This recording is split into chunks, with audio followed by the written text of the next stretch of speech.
le chien dans l'environnement domestique, on a les foins à noyaux. Donc les noyaux, ils contiennent du cyanure. Et il faut savoir que le cyanure, c'est dangereux pour le chien parce qu'il ne supporte pas. Ça leur crée des diarrhées, des vomissements, des troubles urinaires et respiratoires. En ordre d'idée, le chien de 20 kg, ça peut être dangereux le cyanure quand il en ingère de 20 à 40 grammes. Et quand ça arrive, il faut direct appeler le vétérinaire ou s'il n'est pas disponible, que c'est le soir, le véto de garde. Après, il faut l'amener directement, sans réfléchir, sans délai, pour que ça puisse être rejeté directement. Alors du coup, le deuxième aliment toxique, c'est le plus connu, c'est le chocolat. Et le chocolat noir, c'est ce qui contient le plus de toxicité. Donc c'est de la théobromine, donc c'est une molécule que les chiens et les chats, ils supportent absolument pas.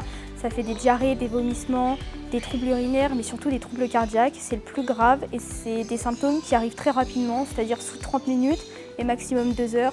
Donc quand ça arrive, que vous voyez que votre animal a ingéré une grande quantité de chocolat, il faut aller au vétérinaire tout de suite et il saura quoi faire. Alors en troisième élément toxique, on va avoir les plantes d'intérieur. Donc je vais vous donner deux exemples, c'est l'aloe vera et le yucca.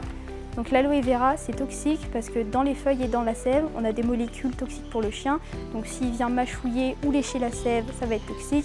Ça va faire des vomissements et des troubles neurologiques pour le chien. Et ensuite pour le yucca, on va avoir des vomissements et une paralysie s'il est ingéré en trop grande quantité. Donc en solution, il faut appeler le vétérinaire au plus vite, que ce soit le vôtre ou le vétérinaire de garde. Et si, sous avis du vétérinaire, il faudrait essayer de faire vomir le chien avec du sirop d'IPK. Mais c'est uniquement sous l'avis, on ne peut pas le faire comme ça. Il ne faut surtout pas donner à boire ou à manger au chien, parce que ça risque d'aggraver encore plus la situation. Quatrième produit toxique pour le chien, on va avoir les médicaments. Donc tout ce qui est somnifère, la pilule contraceptive, les Doliprane, les Spasfon. En fait, ça va être toxique puisque forcément c'est conçu pour l'humain, pas pour les animaux. Donc si jamais votre animal en a ingéré, vous allez chez le vétérinaire avec la boîte d'origine, les plaquettes pour savoir le nombre de comprimés qui auraient pu être ingérés par le chien et surtout pour voir la concentration de certaines molécules qui sont présentes dans les comprimés. Et également si jamais le fabricant donne des indications en cas d'intoxication. Alors le dernier produit toxique que je vais vous donner, il se trouve dans l'environnement quotidien, mais aussi dans la rue quand vous le sortez. Donc ce sera le chewing-gum. Donc le chewing-gum, il est toxique pour le chien parce qu'il contient du xylitol.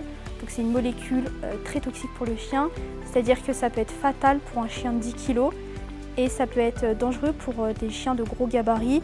On considère à partir de 0,05 g par kilo pour le chien, sachant qu'un chewing-gum contient 0,22 g à 1 g de xylitol, ce qui est énorme même pour un chien de gros gabarit.